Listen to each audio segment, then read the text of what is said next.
నమస్తే, ఎట్లున్నారు? ఈ మధ్యన మస్తు లావైతున్నా కదా. ఇంకా నేను లక్కీ బేకరీ కాడికి పోయి ఉస్మానియా బిస్కెట్, కూల్ కేక్. అయినా తగ్గేదే లేదు మామ. అప్పుడప్పుడు నేను ఈ అనిపిస్తుంది ప్రపంచాన్ని వదిలి వెళ్ళిపోదాం అనుకుంటున్నాను. బాధ్యతలు అలాంటివి. Sunday journey start. వెళ్ళి మనం కీమా తెచ్చుకోవాలి కదా. కీమా మటన్ అయితే తెచ్చేసుకున్నాం అనమాట. ఈ లోపల ఫోన్ వచ్చింది. హలో.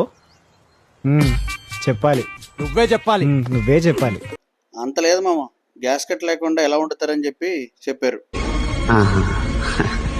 లాజిక్ ఒకటి వేయించుకొచ్చేసాం. అండ్ ఈరోజు ముఖ్యాంశం ఏంటంటే, ఈరోజు వంచ మనమే కీమా కోడి.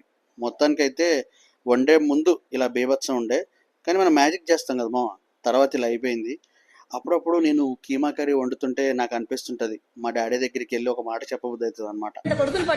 See, Daddy, cooking is an art. Passion.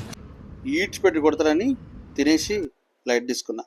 Evening అవ్వగానే బ్రెడ్ జామ్ వేసేసామామ. After a long time KCR sir speech అయితే వచ్చింది. అలా వినుకుంటూ టైంపాస్ చేస్తున్నా. ఈ లోపల మా మమ్మీ వచ్చి అర్జెంటుగా వానిపల్లి నుంచి వెళ్ళాలి అని చెప్పింది అనమాట. ఇక కార్ అయితే తీసి బయలుదేరినాం. వానిపల్లి ఇంటికైతే అలా చేరుకున్నాం అనమాట. మా వానిపల్లి అయితే ఫుల్ ఐపీఎల్ బిగ్ ఫ్యాన్. అక్కడ మొత్తం మా కజిన్స్ అంతా కూడా ఫుల్ ఎంజాయ్ చేస్తున్నారు ఐపీఎల్ చూసుకుంటా. ఇంకా అది అయిపోయిన తర్వాత నాకు కారం ఇడ్లీ తినాలని ఉంది. తాజా టిఫిన్స్కి తీసుకెళ్ళని మమ్మీ ఆర్డర్ వేసింది. ఇంకా తాజా టిఫిన్స్కి అయితే వెళ్ళినాం. మా మమ్మీ కారం ఇడ్లీ అయితే ఫుల్ ఎంజాయ్ చేసింది అనమాట. మళ్ళీ వెనక్కి అయితే వచ్చేసినాం. నేను ఒక మాట చెప్పాలి మా మమ్మీకి. వస్తువు పగిలితే శబ్దం వస్తుంది, కానీ మనసు పగిలితే నిశ్శబ్దం వస్తుంది.